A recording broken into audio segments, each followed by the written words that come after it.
Whether back lever is a pull skill or push skill has always been a question that I didn't really care about.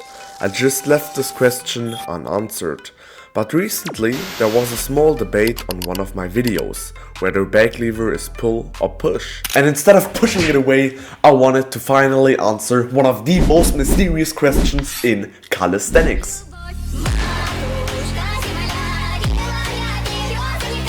This question can be answered through one of two ways. Either you... Hold up a sec, guys, I've got my script right there. To understand basic knowledge of back lever, we first have to take a look at its biomechanics, how it works. Shoulder flexion, shoulder extension. Shoulder flexion occurs when you try to decrease the angle between the shoulders and the scapula. Shoulder extension occurs when you try to increase the angle between the shoulders and the scapula. Passive tension. So what ChatGPT told me is, think of a muscle like a rubber band. Now imagine you would stretch it. And after some time it will get more difficult to pull out, right?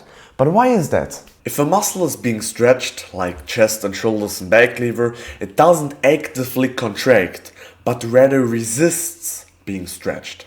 So joints, tendons and other human structures doesn't get injured. It sort of acts like a protective mechanism. In back lever, it's a bit more complicated. While professional athletes and ChatGPT both say the posterior chain and scapular depression is important for stabilizing the body and shoulders, it wasn't quite clear to me which part of the human body does the most work. Or does every part the same amount of work? The posterior chain and scapular depression are also key components in categorizing push and pull movements. Scapular depression in planche and planche push-ups, posterior chain in muscle-ups and front lever.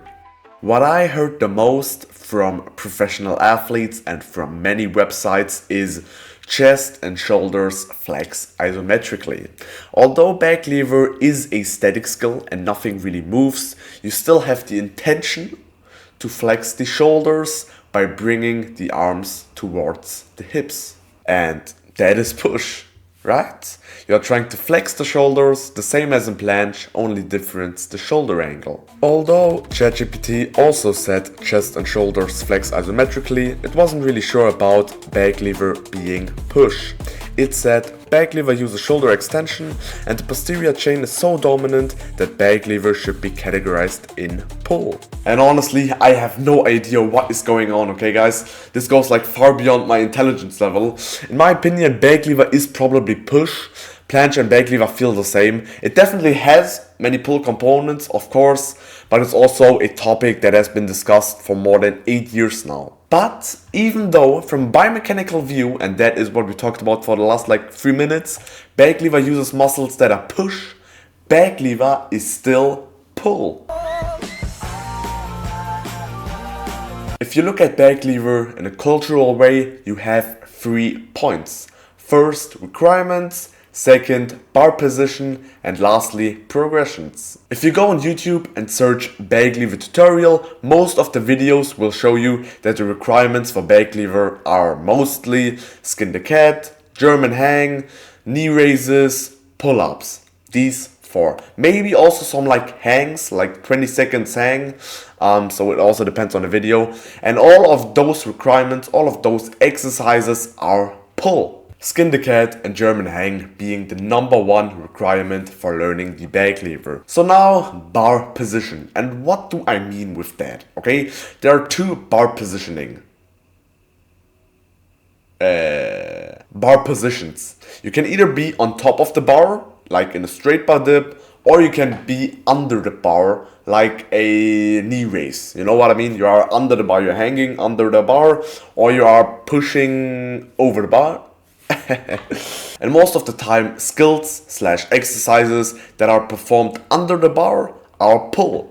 We got pull-ups, knee raises, front lever pull-ups, we got everything. And most of the skills/exercises that are performed on top of the bar are push. Okay, so what do we got? We got straight bar dips, we got planche push-ups. You can also do a handstand on high bar, you can do a handstand on dip bars, handstand on static bar, everything, okay?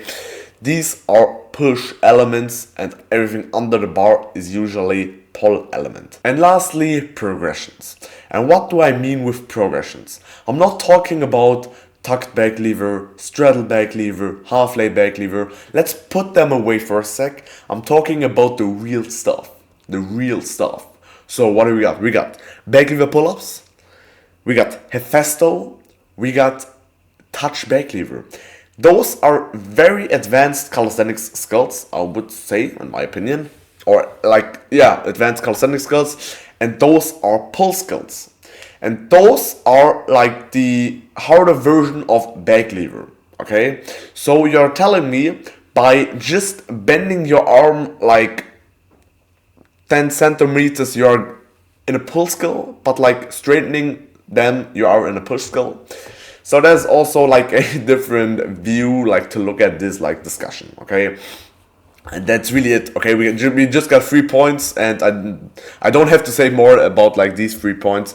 That's really it. Okay, we got 3 points. You have like this biomechanical view. You can like see it in like muscle groups and everything, or like you can look at it with a like cultural like influence, you know what I mean? So like if you want to look at it with like a cultural view, you know what I mean? Maybe it's clear, maybe it's not clear. Like also like to look at back lever in a cultural way, as I like to call it, is also not like that famous. I've read this like Reddit discussion like 6 years ago, and there were like about like 100 people like commenting, and like only like 2 comments or like 1 comment said that like you have to look at it in a like cultural way, you know what I mean? In my opinion, back lever will be pull for the rest of my life, and I also said it in like this video where this little debate was like happening. It's completely individually, it's your point of view, and there isn't like this correct answer, okay? So you can always argue against the opposite, if that makes sense. I've got no idea, okay? Like this video took so much time, guys. Please, I have to end it now. Guys, see you. Have a really nice day, guys. Subscribe to the channel, leave a comment and a like down below, guys. Please, much appreciated, and peace out.